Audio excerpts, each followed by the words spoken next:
in last night's episode that she attempted suicide because of the Instagram account. You are a woman facing 20 years in federal prison, and an Instagram account is going to cause you. Come on. God forbid that it is true that she made an attempt. God forbid.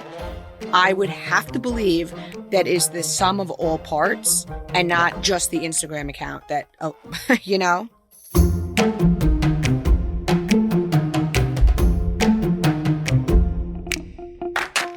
Welcome to Cocktails and Gossip, the podcast where we drink cocktails, but you better believe we're going to spill the tea.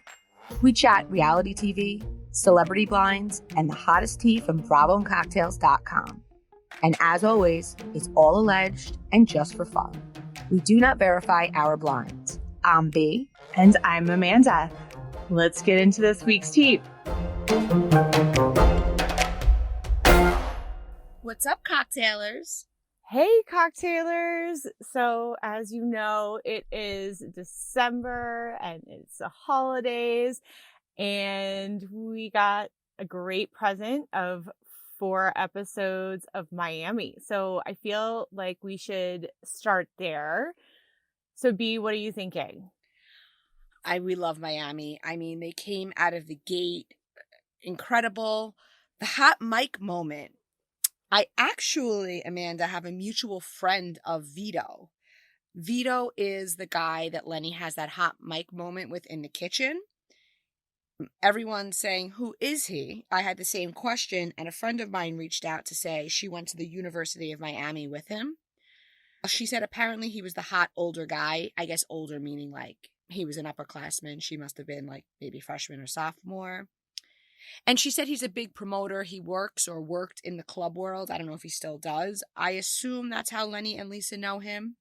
But the fact that that hot mic moment happened early in the season where clearly, if she knew that there was trouble, which obviously there's been ongoing trouble, she did not know they were headed for a divorce. So, like, my question, like, what do you think? Do you think production, like, what does production do in that case? Like, they have this audio. Do they share it with her? I guess not. I mean, haven't they said, like, unless there's somebody is, like, physically in danger or there's something like that they do not step in? I feel like I've heard them say that in interviews. I know. Okay, so obviously she learned about the divorce prior to this coming out. But let's, like, think of another scenario where he didn't get caught cheating and they didn't split. Imagine if the first time she was sent the episodes, this is when she saw it. Like, would they allow it to go that far? I guess there would be a point where, like, production would say to her, listen, this is in the footage and this is going to be airing. So, well, now that I'm thinking about it too, because I mean, if I'm Lisa, I would be super pissed if production didn't tell me, right? And so I would imagine she's got to be kind of mad. But if you think about it, right, like, I understand why production would have that policy, because think about all the times, like, for example, a housewife has said something awful about somebody else on, like, an interview or whatever, and then the other housewife doesn't find out until it airs. Okay, your spouse saying that they're planning on divorcing you. No, I know. And again, it does beg the question now, maybe, you know, Lenny at that point realized, you know, you heard the guy say, are you mic'd? And he's like, yeah, that's why I'm whispering. But you wonder why, if that's how like they work, Lenny, dumbass. Yeah. But you wonder if that's why, like, would he have kept it a secret for longer? And how long after this hot mic moment does she find out? And again, this is all stuff where I think it's fairly soon after. It is Thursday, guys, so I have not watched the episode. I'm planning on doing that hopefully later today. I know we're all in the thick of the holidays, so I'm hoping I get to watch that tonight. Okay, so we have them there, and my friend that knows Vito explained to me, and we did get we posted a DM exchange between a follower who messaged the guy Vito. Basically, he was like, yeah, he said it, whatever. But my friend did explain to me that the Miami social scene, it's pretty small. Like, she's like, you can't compare it to New York City.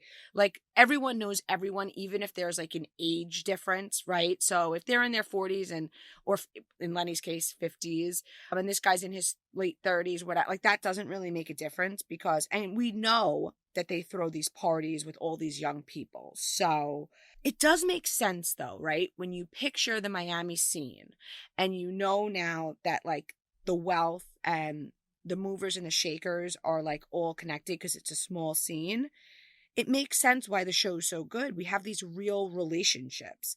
Right. Whether it's friend, foe, they really know each other. They know each other's business, right? They know who cheated or who's cheating and who, because they're all at the same hotspots. I think that's why, when you see the franchises that really work the best, the real friendships, the real connections, that's Miami. And clearly Lenny had one foot out the door. And you see Lisa like trying to convince herself almost that everything's great. Yeah. But we see him cold, we see him rude, we see him dismissive. It's hard to watch. Good news, though. In the meantime, Page Six just posted an article that she was seen canoodling with tech entrepreneur Jody Glidden. And an account, that Bravo Gay, I believe, posted, the scene where Karen in Potomac goes, Robin's gone tech, and they wrote on it, Lisa's gone tech, which is fantastic. I know. I love it. I saw that and I was laughing about that one. Have you looked this person up to see like what this Jody Glidden person's about or No, but I think maybe we should. Yeah, I think we should too. I'm very curious to see what he looks like. I just saw her tall, dark, and handsome, so. Oh, well, perfect. That's perfect for her. So, on other Miami news, what did you think about when Alexia was talking with Marisol about her son Peter and that like the girl with her son Peter was the same girl who had him arrested for domestic violence? So, I was obviously surprised. Alexia, she told a story that made it sound like the girl was drunk and that's why her son was arrested. I mean, that seems like a very abbreviated version of what happened, right? Two things can be true. The girl could have been drunk and he could have acted inappropriately. And listen, the charges were dropped, but clearly it's a toxic relationship and we can see why she would want, her son not with the girl that had him arrested or that causes him to, yeah, it's toxic. And I shouldn't say it like that causes him to, because he's in charge of himself. right. But clearly maybe he needs to work on himself. I don't know. And some people bring out the worst in each other and that's not causing anything. It's just some people just don't mesh well. And I think that she carries a lot of guilt. I think that he had an estranged relationship with his father. Clearly his father was incarcerated for a number of years, and Alexia is like such a great mom and such a loving mom. And, she can't help that his father was incarcerated. So she tries to compensate for it. And I just think it's sad. I see her wanting him to make better choices in relationships. And then she also says, like, look at me, my mother didn't want me with your father. She was very honest with him, and I don't want to be that person who makes you choose. But on the same token, like, how do you expect me to welcome this girl with open arms when you guys have such a toxic situation? Yeah. And of course, he just is basically like, you're difficult in general, which I think he's way off base. I think, he's still young and children often don't appreciate their parents at the time, and in the future he will, and all that sort of stuff. It's hard to, it's real. Listen, Alexia gives us the real deal. We love her for it. She doesn't shield us from her troubles. Certainly she never has. And she didn't have to talk about it on camera, so. No, I mean, she definitely kind of made a point of bringing it up. So, and I guess back to your kind of point about two things can be true at the same time. Like, it could be true that something did happen, right? But then that, the girl is either forgiven him or for whatever it is. Cause I don't really know the details of what supposedly happened, and I kind of don't want to, but it could be that something did happen, and you're right that they are in a toxic situation and have stayed together. I don't know. I agree. Like, with Alexia showing her mess, like she always does, her vulnerability makes her so much, I mean, she's such a likable person, but feels like such a human person, but also just, I think I really look up to being able to show that kind of vulnerability, because I think that's the ultimate bravery. So I applaud her. Absolutely. Also, other Miami stuff, which we know we have been talking about some of what we think this might be about, but we got an email that sounds like it could be about Larsa.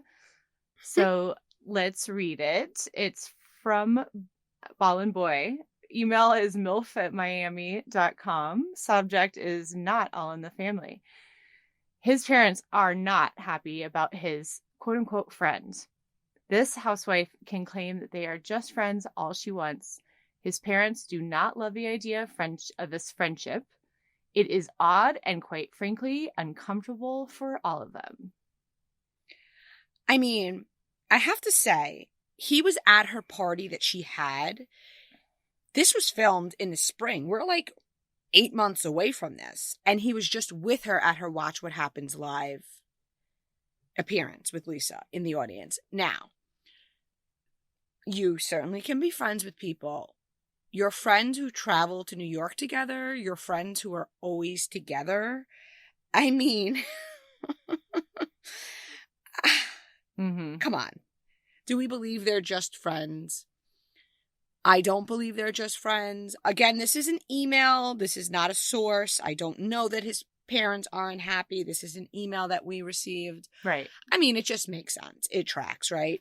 So, again, they're adults. They can do what they want, but you would understand that it's weird. Yeah.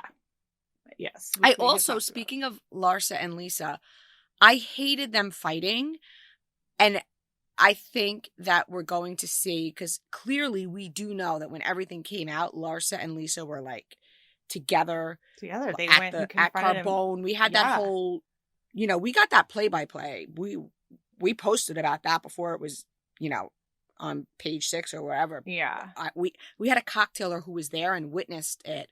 So I love that even though they clearly weren't in the best place, Larsa rallied around her girl and was like, oh, hell no, we're going to the hot spots and you're shaking your ass in their face, and good for her. And yeah, it's that moment, and it's that moment on Potomac, and I don't remember if we spoke about it, but when Robin and Candace, I don't think we spoke about it, were in a fight, but Robin had found out that one of her close friends, who clearly Candace knows and is friendly with, who is not someone who's on camera, someone in their family passed, were in an accident. And Candace was like, this is nonsense. Like, how are you doing? And they cried and they hugged. And that's what the viewers want. They want those real connections. They want those situations where, yeah, we're fighting about housewives, but if your husband freaking cheats on you and is at a club with your mistress, all is forgiven, and I'm hopping in your Bentley and we're going to Carbone. Like, that's what we want to see. We love the ride or die. We love the real friendships and the real connections.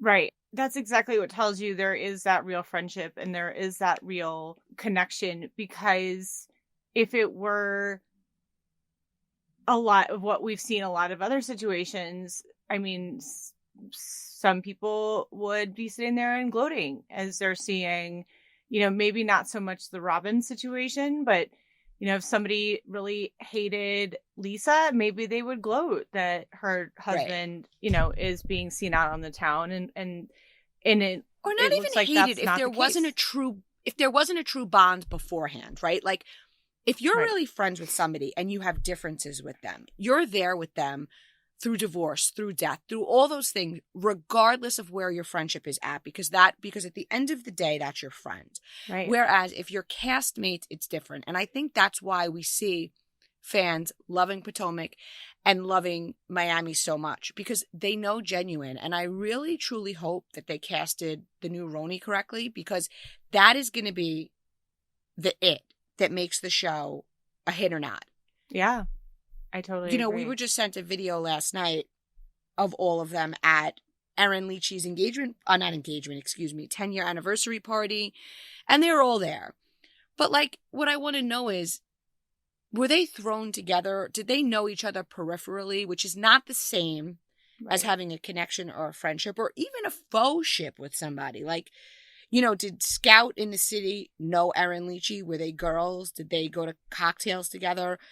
Or did they know of each other through social media or just the circles in New York, and now they're filming together, so they're like becoming friends? We don't know the answer. They're saying that they know each other. Of course they're going to say that, but we're going to Right. know, viewers are going to know right away how authentic those connections are. Yeah. The camera misses nothing when it comes to that kind of stuff. And definitely the cocktailers don't either. Absolutely. So, in other Miami news, you posted this week an article about Peter, so Cynthia's ex-husband from Atlanta. His restaurant, what was it called? Bar One, Club I One, think. or I don't remember. Bar One. Bar One, I think. So the Housewives, that's where the infamous drink, wasn't it? Where the drink throwing was? Where Yeah. Mia and Wendy got into it. Yeah, where that took place, the waterfront restaurant was ordered to close. And did it say temporarily or Usually health forever? code violations are temporarily, and if they fix it, they allow them to reopen, and then they check them more frequently. Yes. Okay. So it was multiple health code violations. 37 were found there. So bugs in the kitchen, toxic substances in the food, something about slime, which I don't even I don't really think I want to know where the slime would come from, but slime. So this was in a local paper, and some local cocktailers sent it our way. And then a couple of cocktailers reached out, and they were like, they work for the health department in whatever city they live. And they're like, oh my gosh, like the things he was cited for are egregious. Like you'd rather eat off a prison floor than that. And so to that, I say, Peter, it's been a rough season for you on Potomac. Take a break. Get your shit together. Oh, I mean, and what's funny? I'm sure he's like I'm sure he was hoping to be at the Potomac reunion in some capacity, and he might want to sit down on that because those ladies are going to call him out now that this is public. Oh my god! And again, this is a public thing. Like it's like if you're in Miami, go by his restaurant and let us know it's closed. Those poor women too. They're all like, "Oh, I ate bugs." Yeah. Oh God. We also got a cryptic email that another marriage in Miami is in trouble. Yeah. Again, this is an email, not a source. Okay, so who is still married of the women? I'm thinking about this. So Julia, Alexia, newly married, Marisol. Who am I forgetting? So Larsa Nicole's is not just engaged. I can tell you that a source who is friends with Marisol says they're fine. Alexia is fine. I mean, again, this is an email, but things are very tense, and Julia says as much. We actually, I believe we had this email before I even saw that episode, but Julia says as much, and Martina, we have not seen her, right? We've seen her, but only in the house. She hasn't attended any group events, which is always, we're doing this a long time. That's always a telltale sign that there's trouble in paradise. So, I mean, I hope not, but could very well be that it's them. Yeah. And you always wonder, right, when people split, because they were together years. So when someone goes on a show, you almost wonder if they know it and they kind of, I don't know, it's like a parting gift, like very Kelsey Grammer to Camille, like, here's your parting gift. Because let's face it, Julia would not be on the show without the celebrity connection to Martina. Right.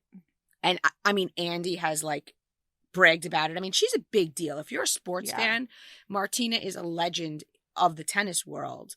It would be like having Messi's wife on, like, you know what I mean? Yeah. In that world, I mean, she's huge. She's like a Gretzky or a, Joe Namath or you name them. She's a top name. Right. So do you see Julia being cast without that connection? No. I mean, I think I like watching her, and I think she's been a good addition, but no, I do not think, I think 100% she's been a good addition. Yeah. I gotta say, I don't love the whole cow milking, and not really my vibe. Also, these friends of, there's like no differentiation. They're in just as many scenes. They have just as many confessionals. And I feel like all of Julia's scenes are with Adriana. Yeah. Like, it's always at Adriana's house, but they're together. So I don't know. Is there something else going on maybe though with Adriana, like with people is anybody refusing to film with Adriana? Is there something, I wonder. I think maybe Adriana that. doesn't have a home that she wants on television, or maybe the network doesn't deem it like aspirational, whereas the other ladies all have fancy digs. Yeah. Because we see Marisol's home. Yeah. We have not seen Adriana's home. Yeah. Yeah. Because, you're right. Because Cocktailers, let's watch for that. Let's see if we see her home at all this season. Yeah. Which is right, fine. Like, there are people who are not rich and have normal apartments, and I'm sure it's still very nice. You know what I'm saying? But interesting. Yeah. No one's being critical of that, but it is interesting that she's getting a different treatment than the other friends of. But we're here for Miami. I love it. It's great. And it's going to get better. Is it going to keep going? Like, is it taking a break? I haven't looked. Is it taking a break over the holidays? I hope not. I hope not. I know there's an episode today that one dropped. I don't know. That I can't answer. So today it's Thursday. Tomorrow we know that Salt Lake City is filming their reunion. I want to talk about something that we actually haven't really talked about too much, because there was some activity at the beginning of the year about this, and then it kind of got quiet. And so far as we've seen, we have not seen anything about Mary Crosby. So Mary Crosby, as you will remember, was on the first 2 seasons of Salt Lake City. She is the leader of a Pentecostal, I believe, church in Salt Lake City. There's been all kinds of things said about her and the way that she runs the church and all that stuff that we won't go into. We do know that I think it was it Heather and Meredith maybe who went to go check out the church, and then those scenes were never shown at the beginning of the season of Salt Lake City. Been shown yet, and not yet. Did we see a mid-season trailer? I don't think we have. So then we're not quite there yet. Then we could be in for. Well, I'll let you Salt share. Lake City. I don't know. So, okay. So back to Mary Crosby. I think you posted this week that we got a tip from somebody, not a source, but a tip saying that she is. I didn't post it. I haven't posted this. This is a pod exclusive. Pod exclusive that she is in talks to come back in some way, shape, or form, some capacity next season. And there's been a lot said about her saying I would never come back and, I'm not interested. So we kind of assumed, maybe our legs were getting pulled. There's a lot of little pieces to this story that are starting to come together, which is why we wanted to bring it up on the pod this week, because then we just got another surprising email. So I think should read it for the cocktailers. It's from Bravo Watcher. Subject: Pentecostal First Lady Reunion. Expect the unexpected. The first time in Housewives reunion history, this former Salt Lake City wife is expected to be brought out for the reunion to talk things out from her no-show from last year. So, okay. Clearly this is very hard to believe. I actually responded to the email, and it ended up being a real email address, which was fantastic. I just said, wait, seriously, LOL? And the sender replied, I was shocked when I heard it too. Still not sure, but I believe it is. I think it has to do with the show needing good ratings going into the next season since Jen is going to prison. I guess we'll see. I mean, listen, I haven't posted it. I'm talking about it on the pod because in the off chance that this is true, I want to document it in some capacity because we have had wild shit be true that I haven't posted and I regretted it. The fact remains, Amanda and cocktailers, The network is not happy with the ratings. And, you know, we can hem and haw over shows like, say, Beverly Hills, but Erica and Rinna, whatever toxicity they bring, people tune in big numbers. So I think we can all expect them back. I still don't have a confirmation. It's not true that they signed a contract, but I do believe that they'll be back on Beverly Hills. Mary will have people tune into that reunion. I think Bravo would do it without hesitation. My question is, would she do it? Now, she recently posted on Instagram, which she hadn't for a long time, like, thank you to all my followers who have stuck by me. I mean, if they come out with a mid-season trailer where she's in it, because we have another email, which is back in January. Yeah. We had one from January 30th and one from February 5th. Saying, which would have been right when or just before they started filming, I think. That would have been the beginning of filming, but It says that Mary is filming personal scenes and it will be a shock. I think I posted this one. Will be a shock to some of the ladies at the first group event, which clearly we know it didn't happen at the first group event, or if it did, they didn't show it. Jen and Heather kind of got a tip she was filming, and that's why they went to her church. Mary will be back in some capacity season 3. And then the one in February says the producers are getting people who get Mary is filming for season 3. The only thing I can say is that her status could be a friend of next season. So that would be season 4. Supposedly an ex-member from her church sent a casting tape. Oh.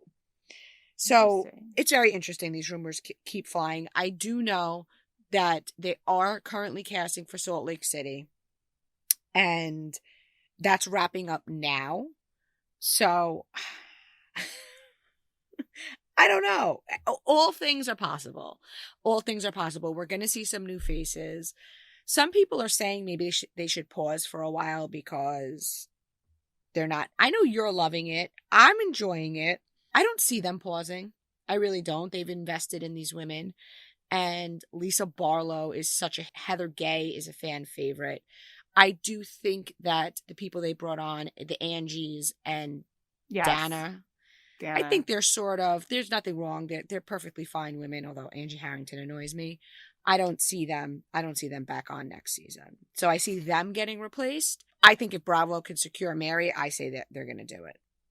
I 100% agree. And guys, like, this is sort of how these things can work sometimes, where we get little bits and pieces from multiple places, and then that's when the picture starts to get a little bit clearer. So that's why we're sharing this today, is because we're just hearing a little bit more and more about this. And I mean, it's a great point, right? With Jen going away, that they're going to need some sort of big ratings boost.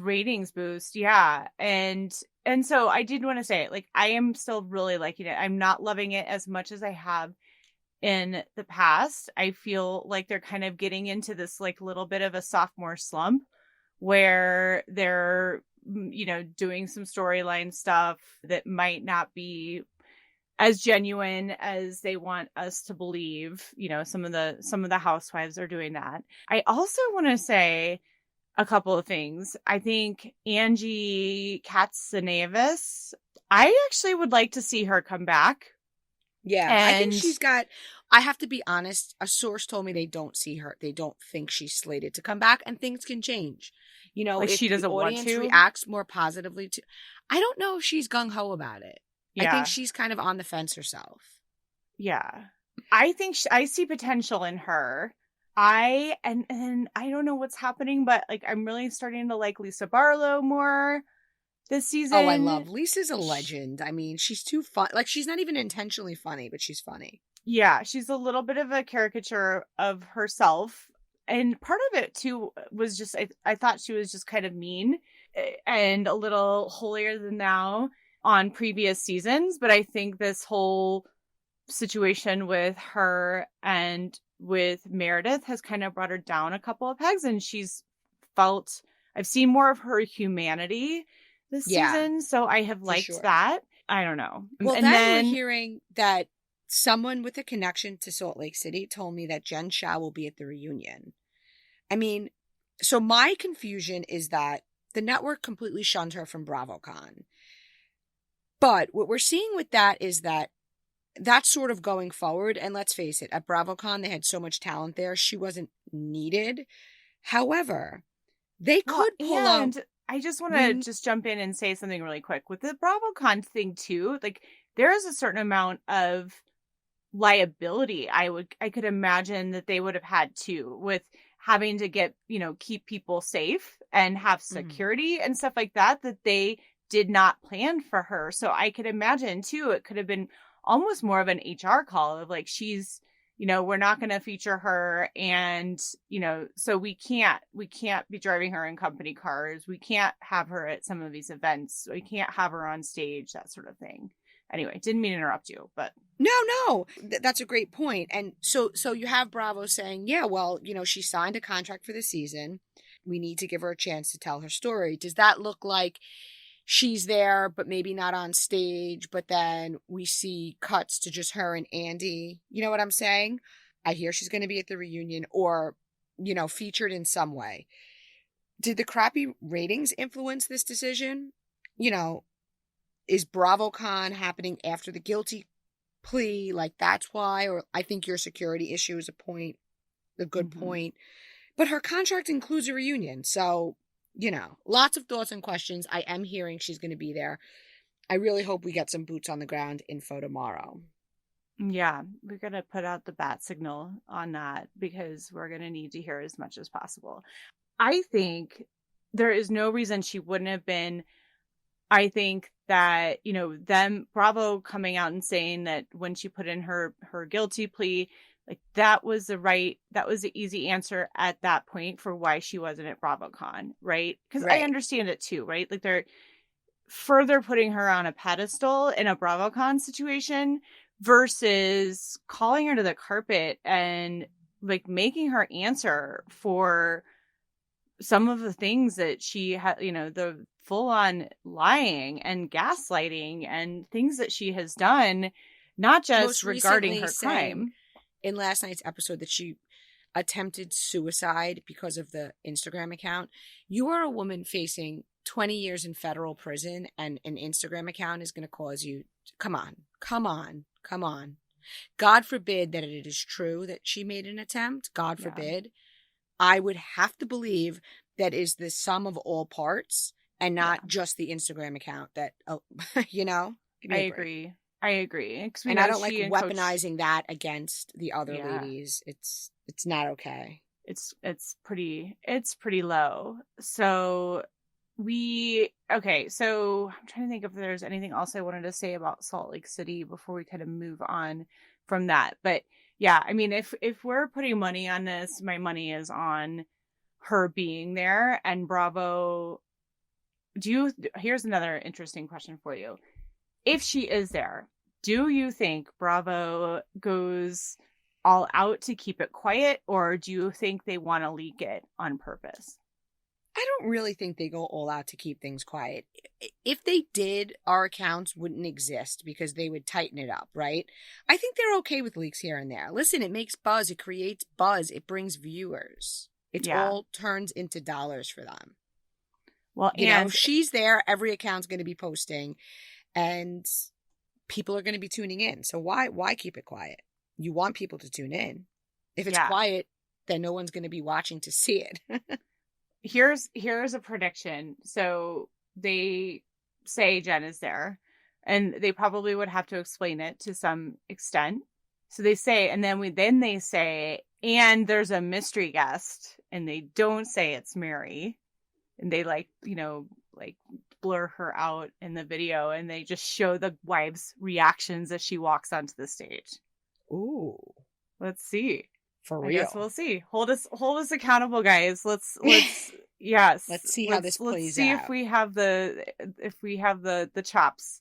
Okay, so we have been getting some other emails this week.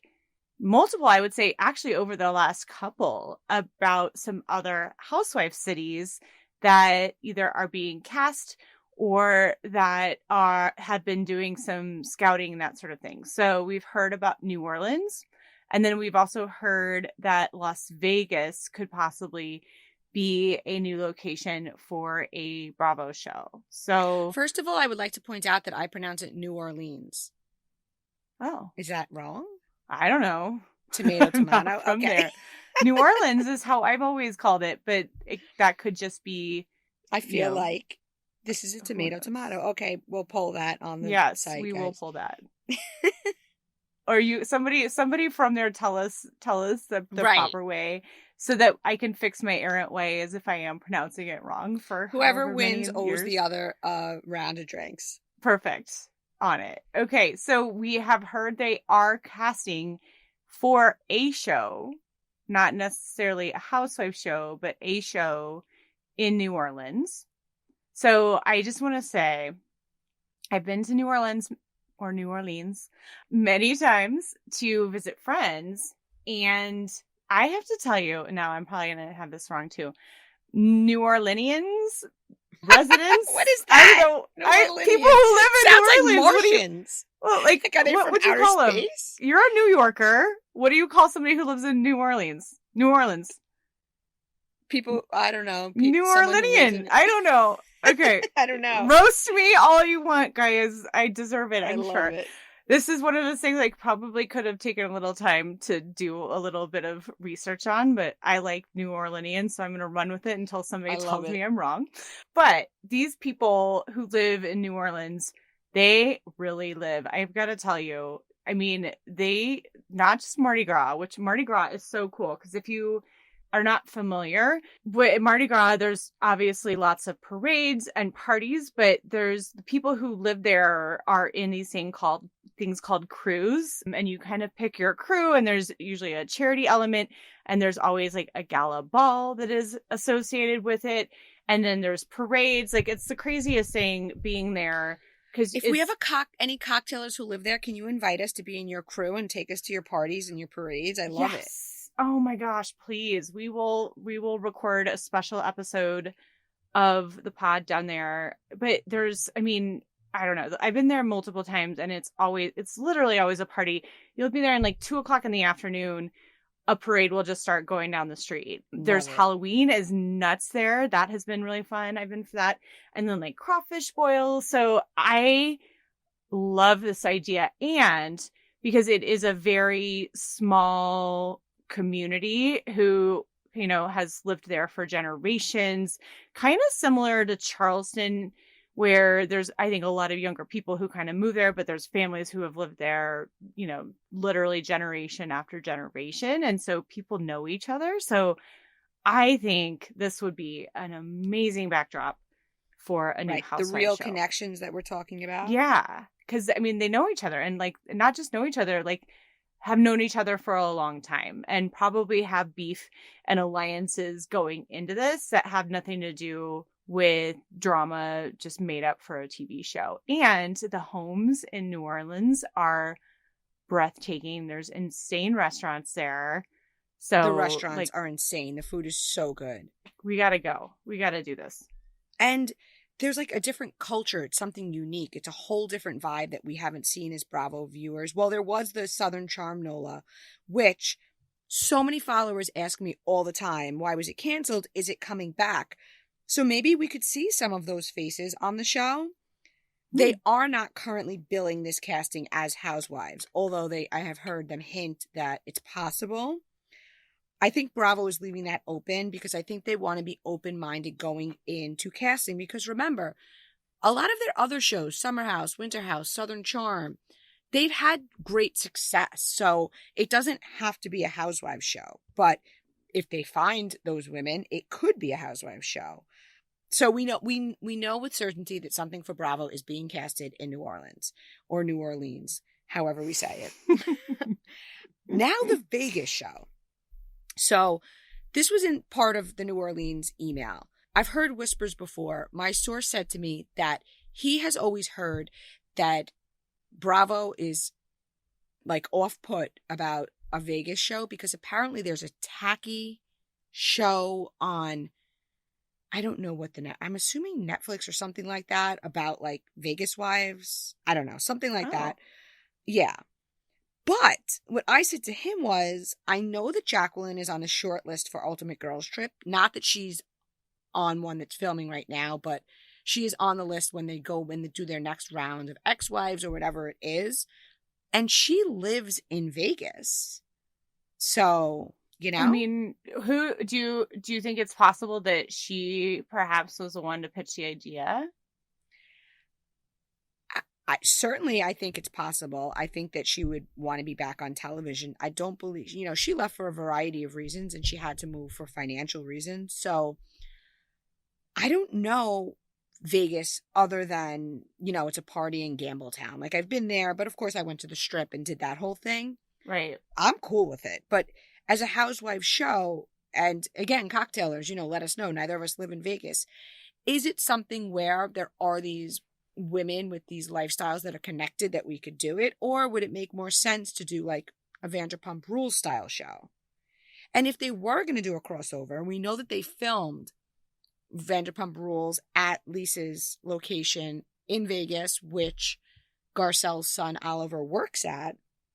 So, listen, a company could be filming and it could all be a rumor and have nothing to do with Bravo. But you do wonder why. I mean, Vegas is one of those, like, if you think of America, right, and you think of cities, Vegas is, somebody from another country would name Vegas, right? Right. Which begs the question, why hasn't there been?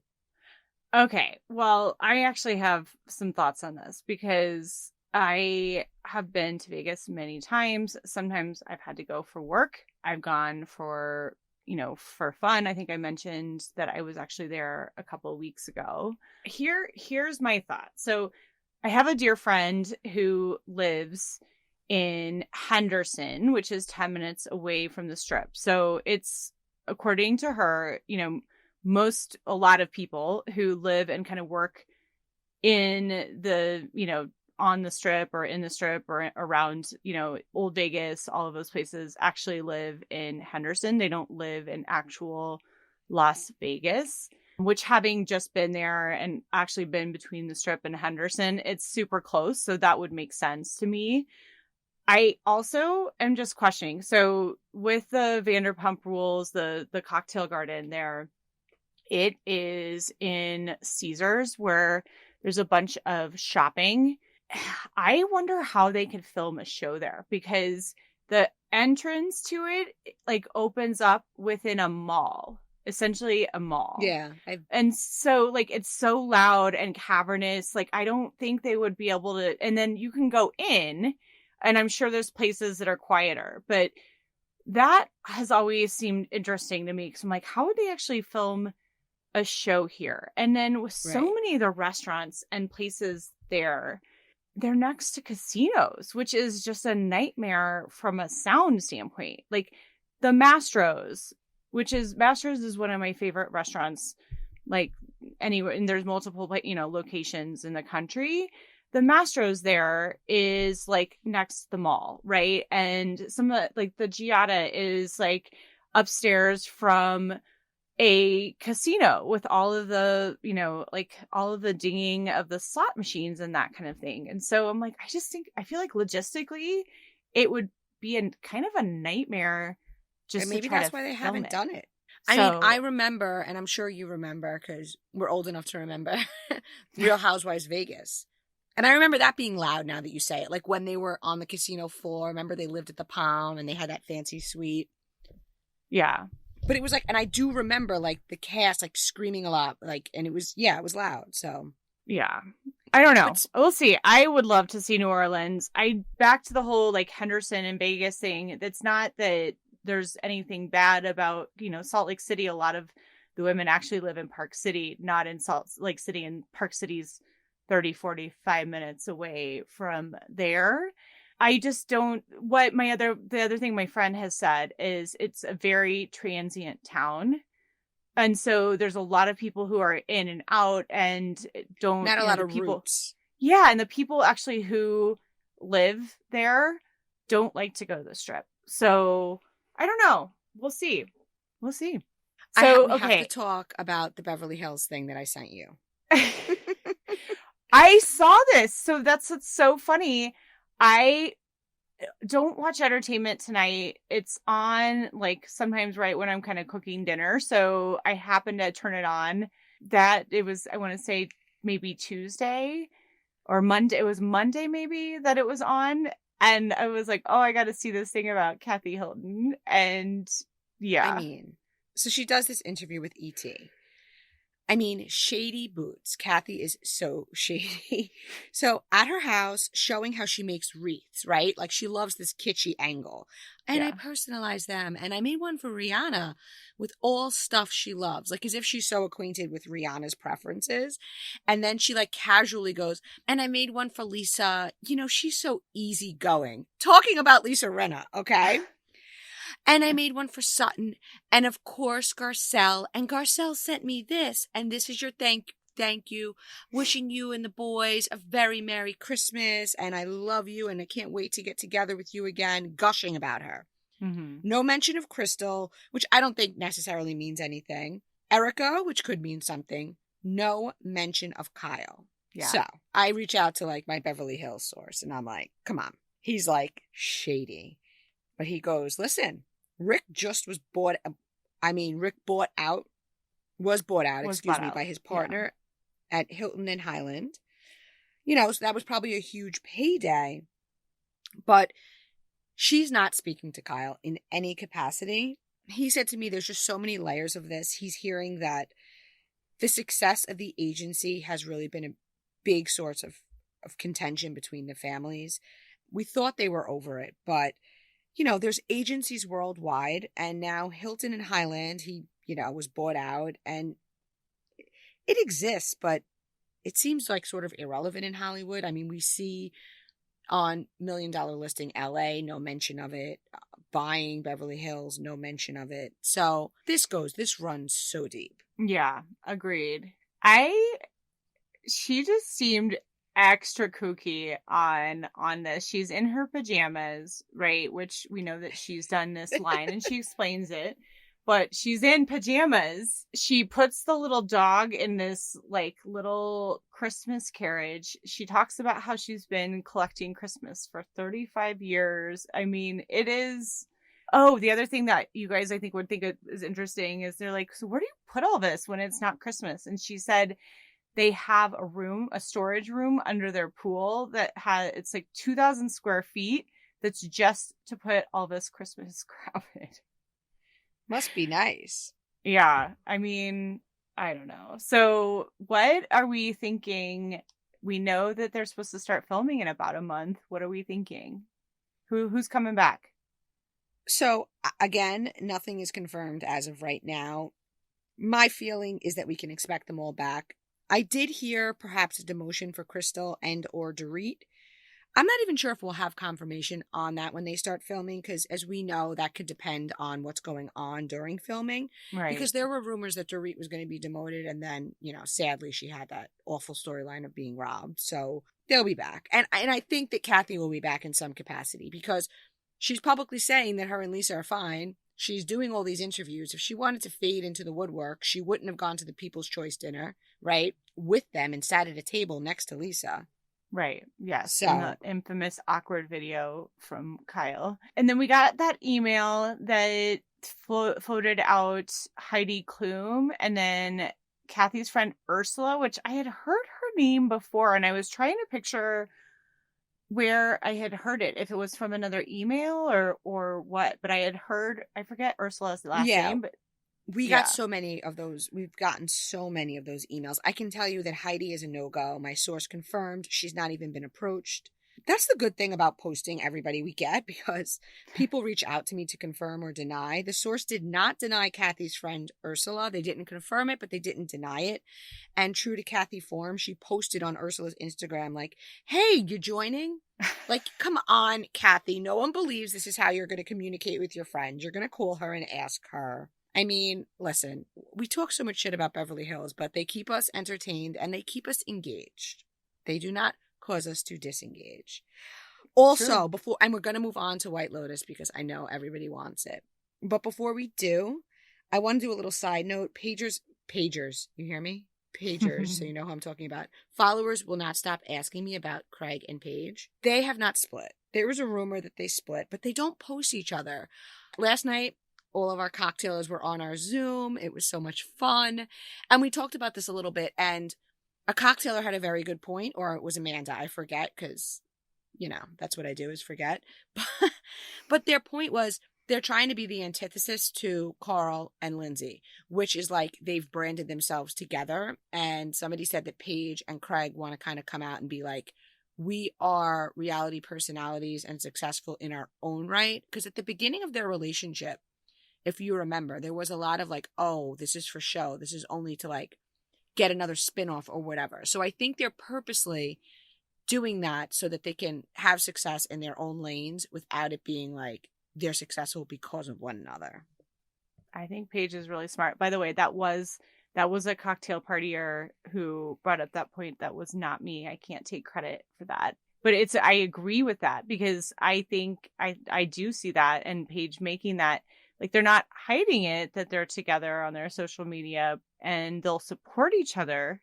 You know, she'll repost some of his stuff and he'll do the same. But I totally agree. She is very much, and he is very much trying to keep their own brands intact, which I would say is that's a smart business decision. Absolutely. You don't want to back yourself into a corner where people only want to see you if you're with the boyfriend or with, another person. And if people are really paying attention, there was a story. I don't know if it was an advertisement or it was just something that she liked, but she shared. She was like, last year I got it for my partner's family. Like, she didn't say boyfriend, but she's like, and it was like, I forget what team, Baltimore Ravens. And I think it was the Ravens. I think that whatever team he likes, whatever I saw football. It too. Yeah, so it's like they are. And he was at her parents' house on Thanksgiving. You saw shots of Ciara. I mean, if you follow Paige, you saw that she was posting the same table he was. So, like, they're showing they're still together. They've never done the whole grid thing and, like, whatever. So, I can't even figure out why this is even happening other than Austin and Craig were in New York. They went to go see someone's show. I'm forgetting whose it was. And then they went to this restaurant after, and Paige was not in the pictures. Is that where all this is coming from? I think so. And that is actually a restaurant that Craig and Austin invested in with Ciara's friend. And what I know is that he was staying at her apartment that weekend, and she may have been there. They just didn't post pictures of her, and she didn't post. Yeah. Again, I think it's the point that they're separating their brands, which is smart. Well, and Ciara was in that picture, and knowing, like, if there were a breakup, I don't think Ciara would be in a picture with Craig. Right. She's not going to hang out with her best friend's ex-boyfriend. No. So, yeah. Although they're fine. I want an engagement. I want a spinoff. I want a baby. I want a wedding. I want it all. Make it happen. Let's do it. Okay, so White Lotus. I was texting you the day of. I was like, you're going to watch it before me. Text me after the show, like 1 to 10. Tell me what you think. And then you were restless because you text me before like anything had really happened. And I was like, it's okay. Like, I don't know yet. And then I texted you exclamation points. I know. So, by the way, guys, hopefully you've watched by now. But if you haven't, fast forward. Yeah, because and come back once you have. So, all right, so for those of us who have watched, right? So Tanya, somebody had posted that picture of, if you guys remember from when the Portia had gone tourists, like sightseeing with the 3 generations of DeGrasso men. They were talking about the place where The Godfather was filmed, and there's a woman in, like, a dummy of a woman sitting in a car wearing this dress. And so somebody had said, I have to say, I know you feel this way too. Like, I was like, it looks like this. So it's the same dress, or looks like the same dress that Tanya is wearing in the finale. And but I would have never put that together unless that these people who are these internet sleuths, like, they're incredible. It was the same, like, pattern dress that Tanya was found drowned in. Like, wow, who noticed that? I know. I think so many of us are still having this, like, I don't think I've gone through all the stages of grief with this yet, because I'm still kind of in the denial phase of how can we make this so that she doesn't die. And funny enough, I No, guess my sister-in-law calls me and she's like, okay, but technically, maybe she wasn't dead. I'm like, she was floating face down in the water. She's freaking dead. And so she's like, okay, next season, I bet they're going to do like a throwback. Cause she had been to the White Lotus many times. I'm like, okay, you can go with that if it helps you sleep at night, but I think she's done. And okay, I well, love Jennifer Coolidge, but I we think all she's do. done. I think there's many of us who are feeling like this, right? Like she's just Yes. what a memorable, amazing character, and what great casting. I don't know. I mean, I'm a huge absolutely. fan. And I think that a cocktailer said, what if next season we see Portia vacationing with Albie and somehow Greg is there and Portia like gets a conscience and realizes, okay, this guy probably had my boss killed and I need to figure something out. And so that's part of the storyline. I mean, there's gonna be, I think, some sort of thread, yes, that takes us from the second season into the third. And so I think that would be a good one. I don't think we're done with Greg yet. I think people are going to want to know what more of what he's doing or what he's really all about, because that's one thing that kind of pissed me off, honestly, about the finale, is like we never got a full answer about where Greg was. Like, I think they were having I think Greg and what's his name? Quentin. Yeah, Quentin were having a sexual relationship, because I went back and watched the first episode again so that I could kind of like try to figure out what was going to happen. And if you remember when Tanya comes, she's like, I've been trying to call him all day. I don't know where he is. He's already here. And then he's like sitting outside at the table and gives her this big kiss, and they go up to the hotel room and she puts on lingerie and like wants to get down, and he was like, oh, right now? No. He's like, I've got swamp crotch. And then he has to like go and shower. So I think they were, but like it bothers me that we don't have more of like just better understanding of what his motivation is, what was really happening with him. I agree. There's a lot there. I mean, it's also obvious that's why he was mad that Portia was there, because that, put a bump in his road, because she was obviously we'd have to distract her, which Jack, do you know, I saw a rumor online that Jack and Daphne in real life are dating. Mm-hmm. And there were like a bunch of hookups. And I think we're going to get to that. Okay. So Harper and Ethan. So after Harper confesses some of what happened to Ethan, personally, I think the first flashback of them at the table by the door is more accurate than just a kiss. And then I saw an interview of the actress Aubrey Plaza, who I never watched Recreations, whatever that was. Parks and Recreations, but yeah. I love her and I'm going to.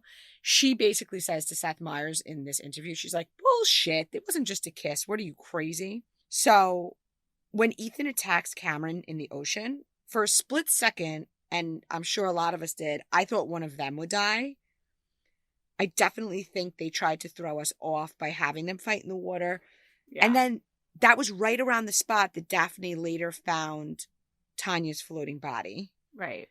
And then what happened between Ethan and Daphne?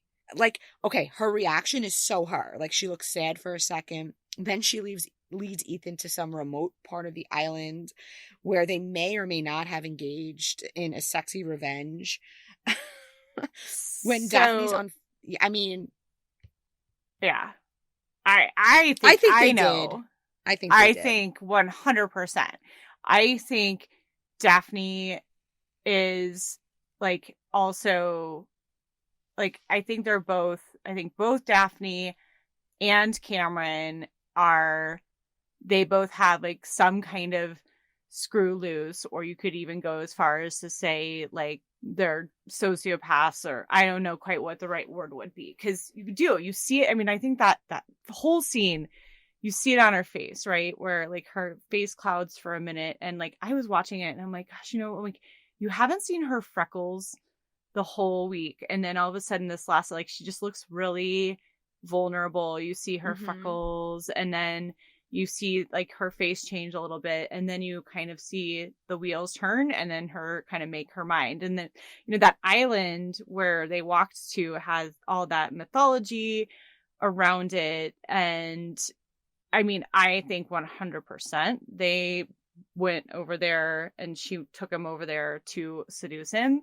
I think Mm-hmm. their whole thing with Cameron and Daphne is they're both sociopaths, and that she's just as bad as him. She's just a lot more sneaky about it, which is why we saw the whole thing with her kids, her pretty much saying the kids are not Cameron's, that they're the trainers, and that they're both And just when as she bad as each said, other. they both play games, Yeah. like when she was on FaceTime, did you see him in the bathroom? To me, Yes. Just flossing.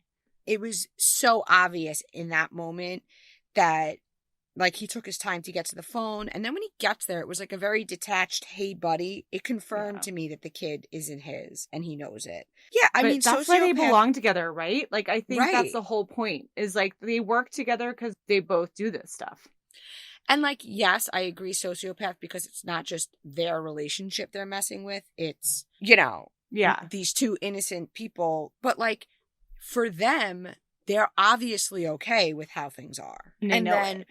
the last night after everything that happened, I mean, Cameron and Daphne still come to sit and eat with them. It was hysterical. I was like, you got to be kidding me. And then Cameron rubs everyone's nose in when, like, during his toast, he says, and Harper, it has been fantastic to finally get to know you properly. Did you see her face? She was like, is this guy fucking crazy? I mean, gaslighting Ethan the whole time throughout the season, and then Ethan getting his final revenge. Like, you know what? I am going to forgive my wife by fucking your wife, so fuck you.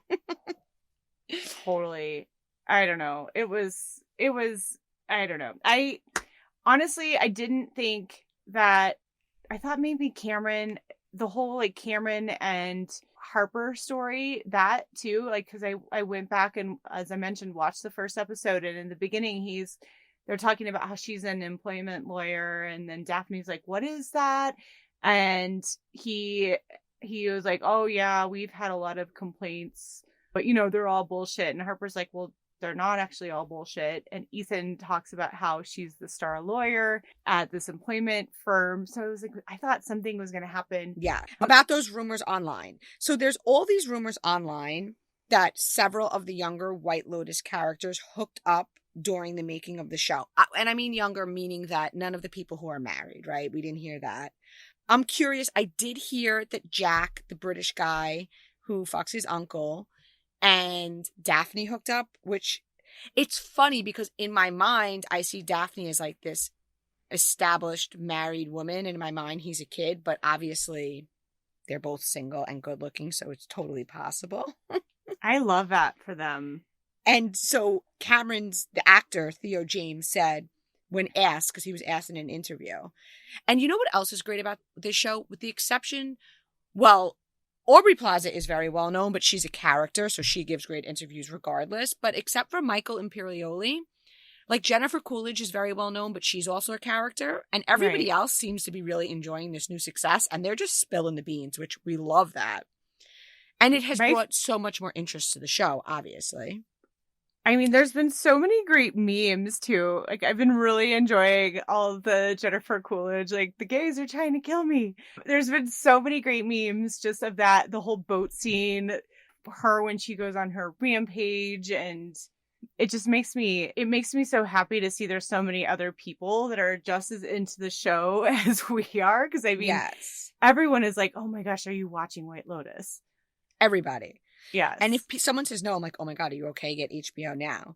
So Yes. what Theo James said when asked if people like hooked up, he said, we had a great time. He's like, listen, we were in Sicily and Rome for 6.5 months. The show is about unfettered hedonism. He goes, so in some ways, yeah, we were embracing that a little bit. He said it's a massive cast, so not every person is like hanging out and high-fiving each other, but we definitely had a lot of fun. He said we also tried to remind ourselves that doing a show written by Mike White set in Sicily does not come around often, so you should enjoy every moment and not take it for granted. So it sounds like they had a rip-roaring time. As a matter of fact, in the interview on the Seth Meyers show, Aubrey Plaza said, he's like, we had, and I don't know Daphne's actress name, Megan Fahey, right? Megan Fahey. Mm-hmm. Mm-hmm. She was on and she's like, yeah. And, Aubrey took me on this hike or vice versa. And we got lost and she had done the hike a bunch of times. And Aubrey's like, did she mention that we were on mushrooms? We were fucking stoned. And I'm like, oh my God.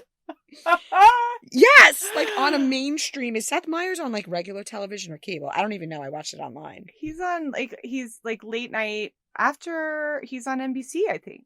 Yeah. So that was wild. One thing I want to say, Dominic was right. And I knew he would be when he's told Albie, you're not going to get far in life if you're this easy of a mark. I always knew that Lucia was going to take advantage. She left just like she said she would. I honestly thought Lucia was capable of more. Like, I'm happy Albie wasn't hurt in any way. And seeing her and Mia, who, by the way, are best friends for 10 years and auditioned together, which makes so much sense because their chemistry was intense and, like, very, real. Seeing them at the end in the streets of Taormina, happy and thriving while everyone else's lives were falling apart was like chef's kiss. Well, I was watching it with my husband and I look at him and I'm like, I think kind of the point too is like, she could technically do this every week, right? Yes. Like, it's just another drop in the bucket for the kind of, what she does. Who knows if she does, but I think that was kind of the point, right? Yes, agreed. Next boat full of tourists, next I March. pictured them walking back down to the dock. Yes, totally. So a follower said that for season 3, they heard Thailand or Bali. I don't know. Are Portia and Albie going to run into Greg? I don't know. But we loved White Lotus, and keep sending your theories because I will certainly post and share them. But Amanda, did you want to tie up the Something Navy situation? Yeah, I mean, I can at least provide a quick update. So we had mentioned last week that, just to catch you guys up, there's this woman named Ariel Charnas who has started this company called Something Navy. Definitely tune into last week's because we do a whole deep dive. But there had been a lot of talk about a Business Insider article that was supposed to be coming out that kept getting pushed back. It was supposed to come out, I think, early last week, and it got pushed back day by day. It literally came out right after we recorded. So I found the article, I read it. Honestly, I found it a bit disappointing. Not that because it was well written. It's not that. It's that a lot of the rumors that have been floating around were not mentioned in that article. So, Business Insider is true news source. They have to do, a very rigorous process of confirming stories and that sort of thing. So, that could be one reason that this stuff, or it could just be that the rumors were not true. Who knows? But the kind of juiciest bits from that article were that Something Navy has missed payroll by a few days, a few times, and that some suppliers have not been paid or been paid partially or been paid super late. That is actually really big news because that's very, very bad business practice, but also a pretty telltale sign that the company is in trouble and having some pretty big cash issues if they're not able to pay their suppliers, and that a lot of employees have left the company. So last year, 22 employees left, and there are 28 still there. So almost half of them have left. We also kept hearing in the weeks leading up to that article being posted that multiple people had been threatened with lawsuits to take down anything they posted about Ariel Charnas or about Something Navy. So it could be that Business Insider was threatened with a lawsuit, so they took some of the juicier stuff out. It's kind of hard to say. I actually read another theory, though, that said maybe Ariel planted the rumors herself to take the spotlight off of what's really happening at the company. Or in her marriage. Well, yeah, because a lot of the rumors were about her marriage and about her husband, Brendan, and possibly misappropriating funds with the company. A lot of people Something isn't adding up, and it's going to come out. It's just one. It is. And also, I think it's important to note that even Business Insider and all, like everybody's busy. It's holiday season. Everything is slow, but we're going to hear more. This isn't over. No, it's definitely not. And then we don't ever want to end on a sad note, but we didn't want to let this occasion go without sending our condolences and our love to the family of Stephen Twitch Boss. He sadly ended his life this week. So B and I were talking last night after we did our cocktail party Zoom, and I have been a fan of his since his So You Think You Can Dance days, which is quite a long time ago. I've followed him on Instagram because he's married to another woman, a woman from So You Think You Can Dance. Like they met on the show and fell in love, and they have this adorable family, and they do all these cute dance videos. You know, most people I think know him as being the DJ on the Ellen Show. I thought we should bring this up because it is, if you had asked me if I thought he was struggling from watching his Instagram, I would never, ever have guessed. And so I think it's a great reminder that people don't always show when they're struggling. And we just wanted to say, you know, if you or someone you know is struggling with depression or suicidal thoughts, there's help for you. So there's a number, it's 988. So it works similarly to 911 in that you can text it or you can call it, and you can even chat using it. And that's a number that you can call and use to reach the National Suicide and Crisis Lifeline, where there is help for people who are in crisis. Yes, absolutely. Our thoughts and prayers are with Stephen Twitch Boss and his, beautiful family, his wife, his 3 children, and his, I saw his grandfather post, and so many, obviously celebrities have come out, and just Justin Timberlake, obviously Ellen, may God bless them during this time. So on that note, I'm sorry, that's depressing, but yeah. Okay, cocktailers. And thanks, We're cocktailers. going to have some good tea for you next week, I promise. And I'm sure we'll cut this out, but I will say this is the first episode where my mother-in-law has walked in the middle of filming all the way back upstairs into our master bedroom, through the bathroom, and into the closet room. So we have that. Shout out to Amanda's mother-in-law for going the extra mile today. Literally. Happy holidays, everybody. I didn't hear a thing either. She wasn't even like, Amanda, you home? Oh, I could hear it. I was like, oh my God, I can't believe this is happening right now. You sounded very startled. All right, cocktailers, till next time. Bye, cocktailers.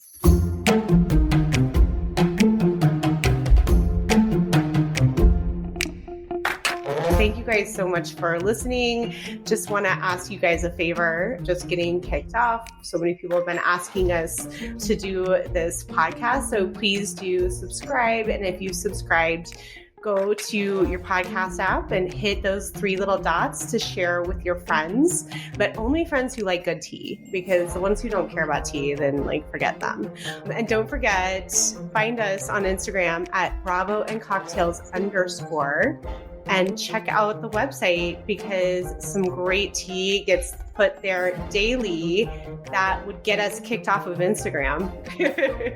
So thanks for listening, everybody. Bye, guys. See you next time.